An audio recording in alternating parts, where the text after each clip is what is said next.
So there is some confusion around the CDC COVID isolation guidelines. What I'm going to show you and explain is recent as of February 15th, 2024. These are the CDC isolation and precautions for people with COVID-19 that were updated May 11th of 2023 and are still relevant as of today. So first, what is isolation? Isolation is used to separate people with confirmed or suspected COVID-19 from those without COVID-19. And that regardless of vaccination status, you should isolate from others when you have COVID-19, where they say that if you test negative, you can end your isolation, which is a break from prior recommendations where you needed 2 negative tests over the course of 48 hours.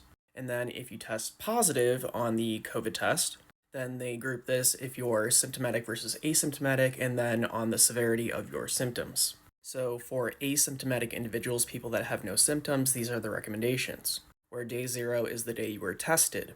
So why do it this way? Well, it's because the reason you're testing is because you had an exposure event and you think, well, I should probably get tested, I might have COVID. So that would be day 0, and then day 1 is the first full day following the day you were tested.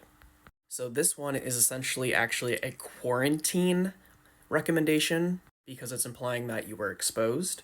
You might not be testing positive, but from this day where you suspected that you might be COVID positive or you might have COVID, you tested, so that is technically day 0, the very start of your isolation. So highlighting again, this is not the day you received your positive test result, it is the first day you actually tested.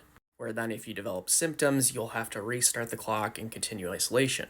Where if you're asymptomatic and you have no symptoms, after 5 days, you can end your isolation. But technically, this is you ending your quarantine, since you're testing from expected COVID from an exposure event. Where then if you're symptomatic for COVID, day 0 of isolation is the day of symptom onset, regardless of when you tested positive. And day 1 is the first full day after your symptoms started.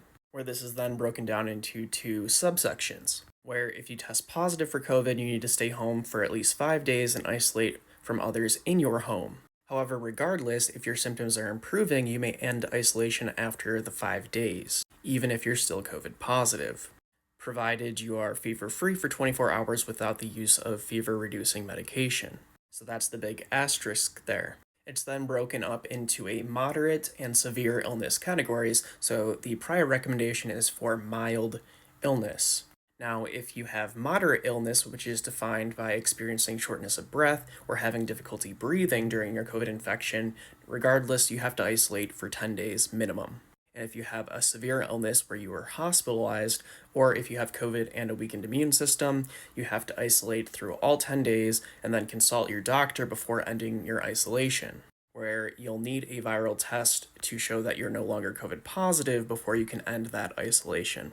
And that is not optional.